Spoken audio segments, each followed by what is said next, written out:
ئەم کاتەتان باش من کامەران حاج عومەر لەگەڵ هاوکارانم لە باسی ڕۆژ ئەم جارە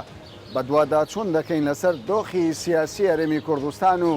بە تایبەت پەیوەندیەکانی نێوان یەکێتی و پارتی بۆ پێکهێنانی کابینەی داهاتووی حکوومەتی هەرێمی کوردستان دوای سێ ڕێککەوتن لە نێوان پارتی و یەکێتی لە ماوەی چەند کاتژمێرێکدا بۆچی پەیوەندیەکانی پارتی و یەکێتی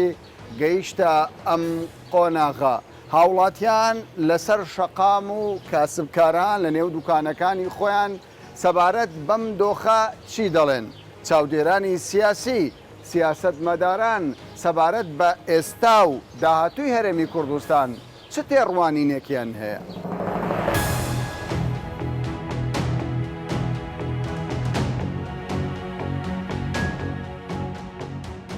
تێگەیشتنتان بۆ ئەوە چیە حەفت مانگ پارتی و یەکێتی گفتوگۆیان کرد سێ ڕێککەوتن دواتر لە ماوەیەکی کورت ڕێککەوتنەکەیان هەڵوەشاندەوە چییە مەسەلە؟ خەتای چێەوە بۆ وای لێ هات؟ وڵی برین سێ دوو جارانیان ئەوان ئەویان کرد ناویچە ئیمزیان کرد سێ ئیتفاقەیە دوو بە ئیمزا یەکش لە نێوان سەرۆک بارزانی و کاکۆسرە بۆ وای لێ هات دەستی دەرەچیە دووجاران هێگەی میسا بکرێ دەبی شتەکە کۆتایی پێهاتوە ئەزە نازانینەوە باشە پارتی دەڵێ یەکێتی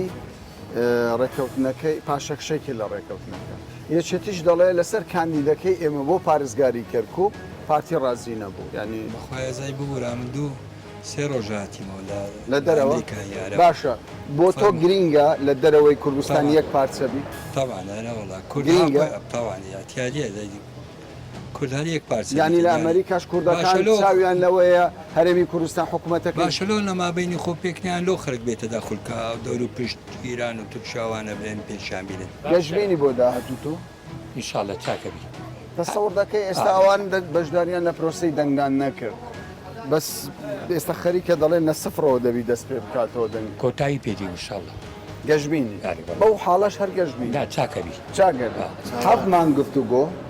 سێ ڕێککەوتن دواتر لە ماوەیەکی کورد پارتی و یەکێتی ڕێککەوتنەکە هەڵدەوەشێنەوە تۆکو کاسب کارێک تێگەیشتنی چێ بۆ تێگەیشتن چێەوە وڵای وازان بەرەوا دەبیت بەو شێوەی ناگەن بە ڕێکەوت بۆ ناگەن بە ڕێکەوت گرفت چییە؟ ئەوە دەلی بزانن تەدەخلی دەرێ لێ ناگەڕێ بەهیچ نەوەچی پێک بێت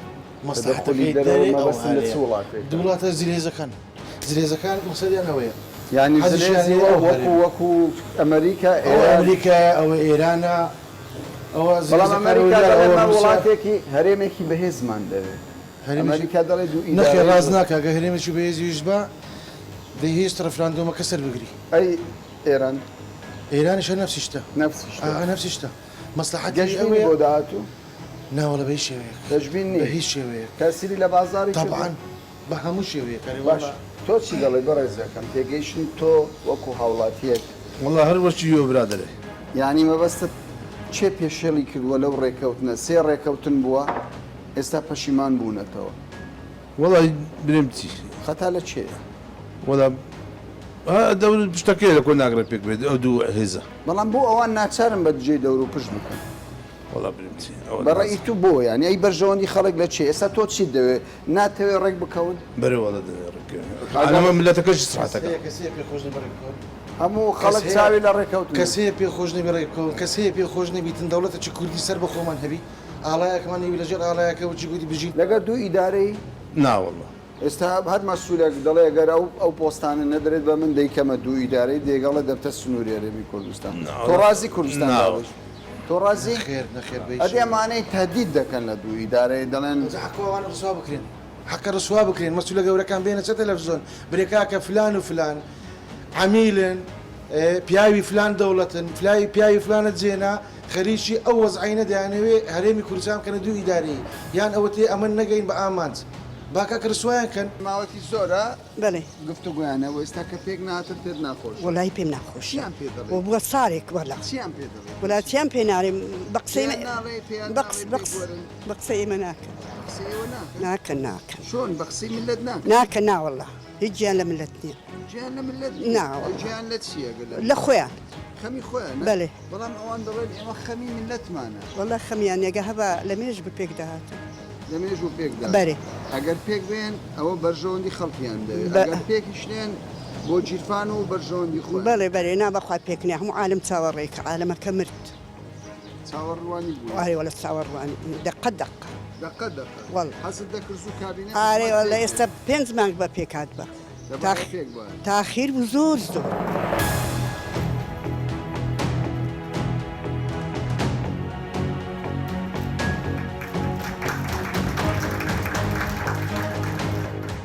پاش حەڤ مانگ لە گفتوگۆی یەکێتی و پارتی یەکسەر پارتی و یەکێتی بە ماوەی چەند سەعاتێک یەکێتی گوتیە من دەنگ بە سەرۆکی هەرێم نادەم چی دێخوێن؟ زي فيخيتيان چی؟ بخواي إيران هناك يجتيب ئێران نا؟ إيران ضبط عاد إيران لەبەر چی ئێران كان في من بيت ليبيا جم خاتم ینی ئێران حەز ناکە هەرێم بە قوت بی لا لا ولا أصلا خاتم ئەی چی بکەین باش شكرا ما شاء في خاتم أساسا باشە بۆ ینی ئەو حەزبەی پێ وایە کام حەزب بەجێ ئێران دێت یەکێتیە؟ أيوة ولا شيء الكومودينيو بۆ یەکێتی بەجێ ئێران بوجيك أقول لك أنا سايتوها أقول لك أي شيء نمية نەمایە نمێ. یعنی بەسەر ئێران ماوە أيوة والله بس إيران ما ئەی بۆ داهاتوو تێگەیشتن هو أنا عايز بخسش بو رئيس مول بەرهەم ساڵە بحسب بو إيه ئێران کردی أيوة يعني كذي ینی ناچارە یەکێتی بەجێ ئێران أيوة ئەی داهاتوو چۆن دەبینی والله أقل إيه بنو هم إيش بكان بخدا پارتی دەڵێ ناوەستمی تر دەبی حکوومەت أعطي پێ خويتي باباش باباش كمان سريع أسم حتى أنا كم أنا بسم ئەوە ینی چاوەڕێ یەکێتی لا لا والله هيك باشا نەکە حتى كان جاك بەڵام یەکێتی دەڵێ ئەگەر حکوومەت دروستکەن بەس لە هەولێر و دۆ حکومڕانی دەکات هو قاصد ما يشبع بقاطي قاسم سلێمانی لە حکوومەت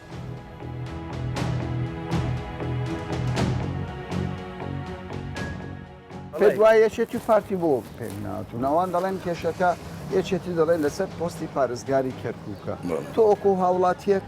پێت وایە ئەوە بیت چیە مۆزۆ ئەو گەمە سیاسیانە تۆزێک زەحمەتە بیرکردنەوە بۆ ئێمە کاسبکار یعنی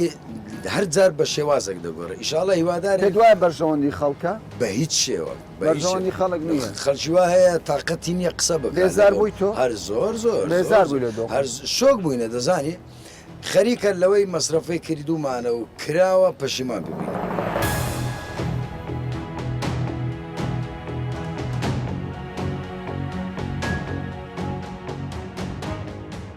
ئێستا دۆخەکە چۆن دەبینی پێت وایە لە داهاتوودا هەردوو لا بگەن بە ڕێکەوتن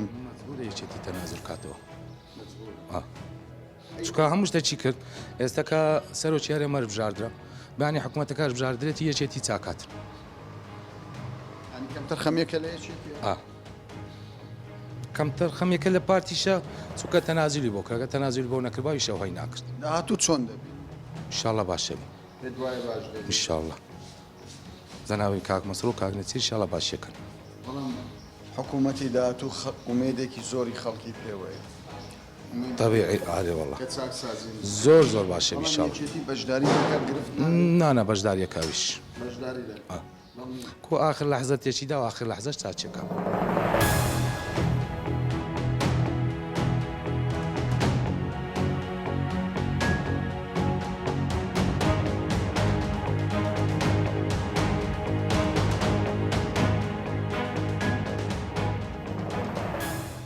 پێتان وایە ئەوەی ڕوودەدات لە کەرکووک ناوچەی سەرگەران سوستاندنی دەغڵودان تعریبکردنی ماڵە کوردەکان بە شێوەیەک لە شێوەکان پەیوەندیدار بێت بەوەی پیلانێکە بێت بۆەوەی هەرێمی کوردستان بگەڕێتەوە قۆناغی 16 ئۆکتۆبر بەڵێ طبعاً 16 ئۆکتۆبر ینی بە هەموو پێوەرێک خیانەت بووە و بەشێکی زۆر لە سەرکردەکانی یەکێتی نیشتیمانی کوردستان خۆشیان تاکیدیان لێ کردێتەوە کاتی خۆی ئەوەی کە گرنگە ئێستا دوای ئەو مەرحەلەیە ئێمە لە هەرێمی کوردستان هاتینە قۆناغێکی نوێەوە ئەوەی لە هەرێمی کوردستانە پێویستە استیقراری سیاسی دروست ببێ و خەڵکی هەرێمی کوردستان بە گەشتبینیەوە تەماشای داهاتویانە کرد وەزعی دارایی بەرەو باشتر ئەڕوە لەگەڵ عێراق سەرکردەکانی عێراق دوای سەردانەکەی جەنابی کاک مەسعود تاکیدیان لەوە کردەوە کە هەڵەی زۆر گەورەیان کردو لە ئیداری دەوڵەتی عێراقیە و محاولاکەن تەصحیحی مەسار بکەنەوە. ئێمە لە هەموو کاتێک زیاتر پێویستمان بەوە هەیە یەکێتی و پارتی ڕێکەون لەگەڵ یەکتریە پش و درێژی هەبێ. ئەو خطابێک کە دوێنێ گوێمان لێ بوو بەڕاستی خطابێکی خزمەت نە بە یەکێتی نیشتمانی کوردستانەکە نە بە خەڵکی هەرێمی کوردستانەکە و دلیلی ئەوەشە کە غیابی جەنابی مام جەلال بەڕەحمەت بێ چەند تەسیری هەیە لە ساحەی سیاسی و چەند تەسیری هەیە بە تایبەتی لە ناوچەی سلێمانی کە ئێستا مرکزێکی قیادەی ڕوونی پێوە دیار نییە و پاشەگەردانی هەیە و حقیقەتێکی تریش هەیە. ئەو ڕێکەوتنە سیاسی کە جەنابی کاک مەسعود و جەنابی مام جەلال داڕێژەری بوون مهندسی بوون خزمەتێکی زۆر گەورەی بە ئابووری هەرێمی کوردستان کرد لە 2 ساڵی ڕابردوو خزمەتێکی زۆری بە پێکەوە ژیانی کۆمەڵایەتی کرد لە هەرێمی کوردستان خزمەتێکی زۆری بە پێگەی سیاسی هەرێمی کوردستان کرد. ئێستا پێویستە دەرسنەوانە وەربگیرێ و قیادەی بە تایبەتی قیادەیەکێتی نیشتمانی کوردستان ڕێگە بە تەشەنوج و ئەوانە نەدا و بیر لە بەرژەوەندی نیشتمانەکان و لە ژیانی وزەرانی خەڵکی بکەنەوە. باشە. ینی خەونەکانی خەڵک بۆ پێکهێنانی کابینەی داهاتوو و کابینەی داهاتوو کە چۆن خزمەتی خەڵک دەکە یەکجار زۆر. بەڵام ئێستا لە دوای 3 ڕێککەوتن لە نێوان یەکێتی و پارتی خەریکە دەگەینە ئاستێکە زمانی زبر لە میدیاکان بەکاردەهێنرێت. ئەنی خوێندنەوەت بۆ واقعی دۆخی ئێستا چییە؟ چی دەگوزەرێ بۆ گەیشتە ئەو مەرحەلەیە؟ من بە تەسەوەری خۆم بەشێکی پەیوەندی بە مەملانێ ناوخۆیەکانی یەکێتیەوە هەیە بەسەراحەت و بەشێکی تریشی ممکنە دەستی دەرەکی لەم بابەتەیە هەبێت چونکە هەندێک وڵات هەیە خواستی ئەوەی نییە کە هەرێمی کوردستان هەرێمێکی بەهێز بێ مؤسساتی سەقامگیری هەبێ و ببێتە کوردستانێکی بەهێز چونکە هەر گۆڕانکاریەک ڕوو بدە ئەگەر کوردستان بەهێز بێ ممکنە هەنگاوی گەورەتر بنێ بۆ پێشەوە. بەڵام ئەگەر کوردستان لە ململانی ناوخۆیان بێ و خەریکی کێشەکانی ناوخۆی بێ بێگومان هەر تەغیراتێک هەر گۆڕانکاریەک لە ناوچەکەی ڕوو بدە ئەو کاتە کوردستان ناپەرژێتە سەر ئەوەی هەنگاوی بۆ پێشەوە بنێ و ممکنە لە بوونی ئەو ململانی ناوخۆیە کە کوردستان بەهێزەکە لاوازەکە دەستی دەرەکی بە ئاسانیتر دەتوانێت تدەخل لە ئیشوکارەکانی بکە. باشە. ینی ئێستا قسە لەسەر ئەوەیە ینی چێ خیانەتی کردووە لە 16 ئۆکتۆبەر داوای بەڵگە دەکرێت خستنەڕووی بەڵگەکان دەکرێت ئەنی پێوانیە گەڕانەوەی بۆ سەرەتا. ئەزانی 16 ئۆکتۆبەر ڕووی داوە و سەرکردەکانی بەشێک لە سەرکردەکانی کێتی خۆیان باسییان کردووە. ئێمە دۆکیومنتەکانمان بڵاو کردوێتەوە نەسە ئیتفاقێکە سەرکردەکانی عێراق باسییان کردووە ئەوانی کە بەشدار بوون لە ڕێکەوتنەکەیە حەق ئەمە جێبهێڵین بۆ مێژونوسان. یعنی تازاوە حالەتێکە ڕووی داوە و کەرکووک کە زۆر جار کورد شۆڕشیشی کردوتە قوربانی مستەفا بارزانی نەمەر شۆڕشی کوردی کردوتە قوربانی کەرکووک تەنازولی لە کەرکووک نەکردووە. ئێستا کەرکووک لە دۆخێکی زۆر خراپە زۆر نەخوازراوە و پێویست بەوە کات جارێکی تر ناوماڵی کورد ڕێک بخرێتەوە بە تایبەتی یەکێتی و پارتی ئەبێ لەسەر ئەم بابەتە نیشتمانیانە ڕێکەوەن ینی دوو هێزی سەرەکین و پەیوەندیەکی مێژووی زۆریان هەیە پێویستە ئەمانە هەموو ئیستثمار بکرێ بۆ ئەوەی وەک ئەوەی لە ڕێکەوتنەکەشە هاتووە دوای تەشکیلکردنی حکوومەت بە هەماهەنگی محاولە بکرێت وەزعی کەرکووک ئاسایی بکرێتەوە ئەگەر لە چوارچەوەی دەستوری شابێ مادەی 140 بە قۆناغبەندی بخرێتەوە بواری جێبەجێکردن. ئێستا ئەم خطابانە خطابی متەشەنج و محاولەی دروستکردنی تەعزیمی وەزع لە ساڵحی نەیەکێتیە نەپارتیە نەهاوڵاتیە کە خەمی ئەساسی ئەوەیە ژیان گوزرانی بە باشی بڕوە و ئەمن و ئاسایشی تێک نەچێت. باش تۆ گوتت ڕێکەوتنەکەم خوێندەوەتەوە پێت وایە کامەلایان پێشەڵکاری کردو لە نێو ڕێکەوتن. ناوڕۆکی ڕێکەوتنەکە زۆر باشە حتا ئەوەی کە لە پاشگۆکەش هاتووە بە نزت محافظەوە کە جناوی کاک مەسعود و جناوی کاکۆسرەت دوایی لەسەری ڕێکەون و بە هاوتەریبی لەگەڵ تەشکیلکردنی حکوومەتە یەکلای بکەنەوە. ئێستا ئەبینین طبعاً لە مەسەلەی سەرۆکایەتی هەرێم برادرانی کێتی دەنگیان بە سەرۆکی هەرێم نەدا ئەمە تەجاوزە ئەو پاشگەزبوونەوەی لە ڕێکەوتنەکە من ئومێ دەکەم ینی برادرانی یەکێتی کە ئەکید زۆربیان خەباتکارن و ژیانی خۆیانیان لەسەر قەزەی کوردی داناوە و خەباتیان کردووە خەمخۆرانەتر تەعامل لەگەڵ ئەم مەلەفەیە بکەن و بتوانین بە زووترین کات حکوومەت تەشکیل بکەین و ئەو دڵڕاوکیەیە کە ئێستا لە ناو خەڵکیان دروست بووە بیڕێنینە بەرەو دوو ئیدارەی دەڕۆی ئەگەر دوو ئیدارەی دروست بێ چی ڕوودە؟ تەسەوڕ ناکەم نە عاملی ئیقلیمی نە دەولی هاوکاریەوە نییە و بەسەراحەتیش بێڵێم پێشووتر ینی زۆر محاولە کراوە لە 2015ەوە بۆ مەسئلەی محافەزات و دوو ئیدارەی و ئەوانە بە هیچ شێوەک لەلایەن بەغداوە مەقبول نییە. بەڵام زۆر جار دەگوترێت ینی ڕووداوەکانی 16 ئۆکتۆبەر درێژەی دەبێت. ئەنی مەترسی لەوەدا نییە بە شێوەک لە شێوەکان سبەینێ ینی پارتی کە دەڵێ من سوورم لەسەر ئەوەی پرۆسەکە بەردەوام بێت کابینەی داهاتووش پێک بێت یەکێتی لەوێ دەستەڵاتدارە. بڕوا ناکەم ئێستا حکوومەتی عێراقی و شخصی سەرۆکوەزیرانی عێراق لەگەڵ ئەوەیە کە استقلالی سیاسی لە هەرێمە هەبێ چونکە نەبوونی استقلالی سیاسی لە هەرێم ڕنگدانەوەی نەرێنی بێنە سەر عێراق و ئیتفاقیەی 16 ئۆکتۆبەر کە ناوەڕۆکەکەی لە 8 خاڵایە حەیدەر عەبادی ئەتوانم بڵێم ئەو گروپەی ئیستیغلال کرد بۆ وەدەستهێنانی کەرکووک کۆنتڕۆلکردنەوەی کەرکووک و لاوازکردنی ناوماڵی کورد بەڵام ناوەڕۆکی ڕێکەوتنەکەی جێبەجێ نەکرد. داهاتوو چۆن دەبێت؟ من ئومێ دەکەم ینی بۆ نەفەس درێژەیە کە لەلایەن سەرکردایەتی پارتیەوە هەیە و بەشێک لە سەرکردایەتی یەکێتی ئەم نەفەس درێژیە ئەم عەقلانیەتەی کە هەیە بتوانرێ بە زووترین کات پرۆسی پێکهێنانی حکوومەت بەردەوامی پێ بدرێ و حکوومەت تەشکیل بکرێ و لەسەر مەسئلەی محافزی کەرکووک ئەوانش هەموو شتێک نەکرێتە قوربانی ئەو بابەتە وەکو چۆن لە ئیتفاقیەکەی ڕێکەوتن کراوە لە پاشکۆکەی ئاماژەی پێکراوە جەنابی کاک مەسعود و جەنابی کاک کۆسرەت ئەو بابەتەیەک لای بکەن.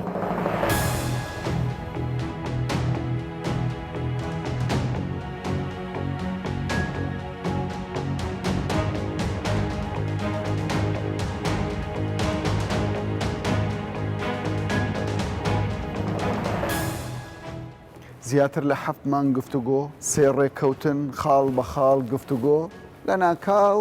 هەڵوێستێک دروست دەبێ یەکێتی و پارتی لە یەکدا دەبڕێ پێ دوایە هۆکاری ڕاستەقینە چییە؟ وڵا پێم وایە توانم بڵم دوو هۆکار هەیە یەکیانەوەیە کە هێشتا متمانە لە نێوانم دوو هێزە دروست نەبووەوە لە یەکتری بەگومانن هۆکاری دووەمیش پێم وایە عاملی دەرەکیە یعنی ئەم دۆخەی لە کورسانە گوزەرێ بە دەرنیە لەو ململانەیە کە لە ناوچەیە هەیە ئەم هێزانی ئێمەش بە جۆرە لە جۆرەکان ڕایەڵە و وابەستەیان هەیە بە ئەو کێشە و ژوور و گرفتانەی لە منتیقەکەی ئێمە دەگوزارێ بۆیە کاریگەری هەیە لەسەر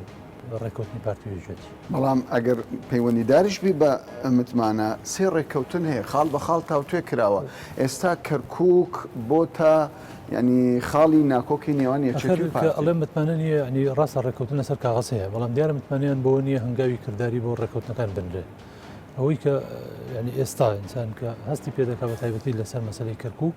ڕاستە ڕێککەوتن لە نێوان پارتی یەکێتی هەبووە و ڕێککەوتنەکە وازەحەوەی لە پاشکۆی ڕێککەوتنە سیاسەکەی هاتبوو هاوتەریب لەگەڵ هەوڵەکانی پێکەنانی حکوومەت واتە ینی لە دوای ڕاستپاردنی سەرۆکی حکوومەت بۆ پێکەنانی کابینەکەی کەواتە دەبێت ئەو کاتەش هەوڵەکان بۆ ئاسایکردنەوەی کەرکووک دەست پێ بکە بۆ بەدانانی پارێزگاری کەرکووکیەوە ینی وا چاوەڕۆنەکە لەو مانگەی کە دیاری ئەکرێ بۆ پێکەنانی حکوومەت کەواتە لەو مانگەش هەڵ بدرێ بۆی پارێزگاری کەرکووک دابنرێ داش بنرێ بەو چاوەڕۆنەکەەوە بوو کە بە ڕەزامەندی یا بە لێک تێگەشتنی نێوان هەردوو بەڕێزان کاک مەسعود و کاک کۆسرەت کەسێک لە یەکێتی نیشتمانی کورسان بکرێ بە پارێزگار بەڵام ئەگەر تەماشا بکەیت لە ئێستا بۆ 10 ڕۆژ پێش ئێستا هەندێک لێدوان هەبوو لە ئاستی باڵای کەسایەتی سیاسیەکان لەسەر ئەوەی کە هیچ پارێزگار یانی پارێزگاری کەرکووک بە هیچ جۆرێ نادرێ بە کەسێکی یەکێتی لە کاتێکدا پێشتر ئەم دەستەواژەیە لە ناو هەندێک مەسئولینی پارتی ئەوترا بەوەی کە نادرێت بە خەڵکانێک لە 16 ئۆکتۆبەر بەشدار بن بەڵام ئێستا قسەکە گۆڕابەوەی نادرێت بە کەسانێک لە یەکێتی ئەمە جۆرێک دۆخێکی دروست کرد بە تایبەتی لە ناو گروپی کەرکووک و یەخەی سەرکردایەتی مەکتەبی سیاسی یەکێتیان بۆی کەواتە ڕێککەوتنەکە بم جۆرە نەبووە ئەیکەواتە پارتی یاری بە وەختەکە بۆی کە پرۆسەکەی پێکەنانی حکوومەت یا سەرۆکایەتی هەرێم بەڕێوە بچێت بەبێ ئەوەی ئەو پابندێتی خۆی دەربڕێ بۆ پێکەنانی حکوومەت من پێم وایە ئەم گومانە ئەوەی دروست کرد کە یەکێتی نەیە بەشدار بێت لە مەسلەی متمانەدان بە سەرۆکی هەرێم بەدەنگدان و ئەم لێکەوتانی لێکەوتەوە کە ئێستاستی باشە کەوایە پێ دوایە ئەم بۆ چوونە ڕازنەیە کە دەگوترێت دوای حەدمان لە گفتوگۆ هەر لە سەرتاوە یەکێتی مەبەستی نەبووە بەشداری لە کابینەی داهاتی حکوومەتی هەرێمی کوردستان. خۆی ئەگەر مەبەستی نەبووە بۆ نمونە هەر نەهاتە پێش ڕاستە لە پرۆسەی پێکەنانی سەرۆکایەتی پەرلەمانیش بەشدار نەبوو و ئەوە چەند مانگێکی شەو پۆستە بە بەتاڵی ماوەتەوە پشتی یەکێتی و کەسێک بۆ وەکالەت بەڕێوەی بە هێشتا کادری یەکێتی بۆ دیاری نەکراوە ئەمانە جێی پرسیارن دەڵان و من پێم وانە لە حەقیقەتە یەکێتی نەتوانێت حەسمی ئەوە بکە لە نێوان دوو بژاردەیە کەسێکیان دیاری بکە بۆ سەرۆکی پەرلەمان ئەگەر بژاردەکە دەکەس بۆیە کەواتە ڕەنگە پێویستی بە ساڵێک وەخت بۆیە بۆی من پێم وانە ینی هۆکارەکەەوە بێن نەتوانن ڕەنگە ینی بەشێکی وەکوتم پەیوەندی بەوە بێکە لە یەکتر بە گومانن پارتیویەتی و متمانیان بە یەک نییە کە ڕێکەوتنەکان چکۆ لە ڕووی زەمەنیەوە ڕەنگە جیاوازی لە بینیانە هەیە کە لە بەرەوەی سقەشیان بە یەکتری نیە ئیتر ئەوە یەکە وەکو کارت ئەم پرۆسێ چێ پێشێلکاری لە ڕێکەوتنەکە کردەوە بۆ چوونی تو خۆی ئەگەر ڕاستە بەشدار نەبوون لە پرۆسەی دەنگدان بە سەرۆکی هەرێم و ناخۆشیش بۆ بەڕاستی بەڵام ئەگەر نیەتیان هەبێ بۆی کە پێک بێن من پێم وایە دەبێت چاو لەو شتانی ڕابردوو بپۆشین هێشتا دەرفەتی زۆرمان لە پێشماوە پێکەوە بەڵام چێ پێشێلکاری کردەوە چێ پێشەلکاری کردو چکە لە منزوری هەر لایەشیانەوە ئێستا هەر کەسە حەق بە خۆیدا کە ئێمە لەسەر حەقین ینی گرفتەکەەوەیە هەردوو لە هەم پارتی پێی وایە کە یەکێتی پێشەلکاری کردو یەکێتیش پێی وایە پارتی پێشەلکاری کردەوە ئێمە حەکەم نین لەم نێوەن دەبزانین کامیان خەتابارن خەتابار ئەوەیە کە کوردستان جوورەدەی دەردێکی خراپ بکەین بەرپرسیارەتیش ئەوەیە کە نێڵین ئەو کێشەی گرفتانی لە منتیقی ئێمە چاوەڕوانەکرێ ڕوودن پێی کوردستانیش بگرێتەوە و ئەمە مەسئولیەتی پارتیویەتی بەڕای من کە بۆی کوردستان سەقامگیر بێ و بۆی کوردستان بە خۆناغێکی ئارام و دوور لە کێشە و پشەویە تێپەڕێ دەبێت چاو لە هەندێک بپۆشن و هەندێک شتی حزبیە دەستبەرداری بن ئامانجی گەورەی میلەتەکەمان بخەنە باش ئەگەر سێ ڕێکەوتن ئیمزاکردنی سێ ڕێکەوتن قیمەتی نەبێ کات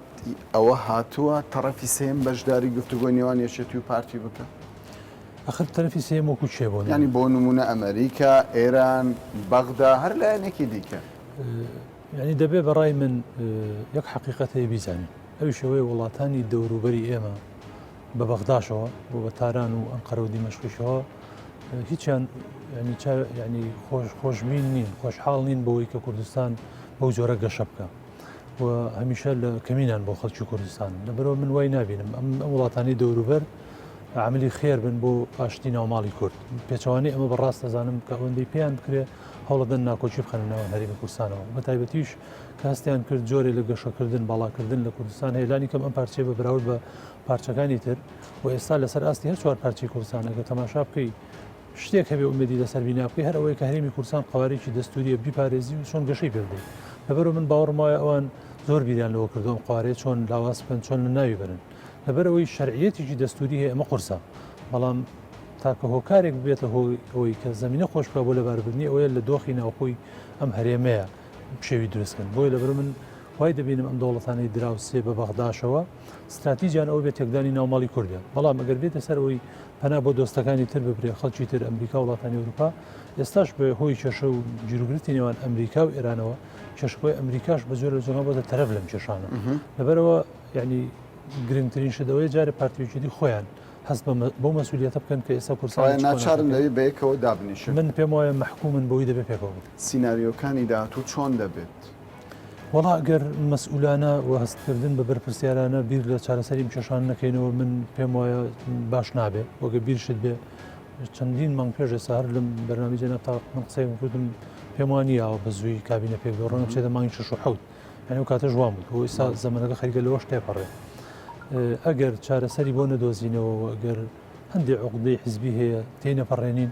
من بەڕاستی نیگەرانم و ترسم هەیە لەوەی کە داهاتومان باش نابێت.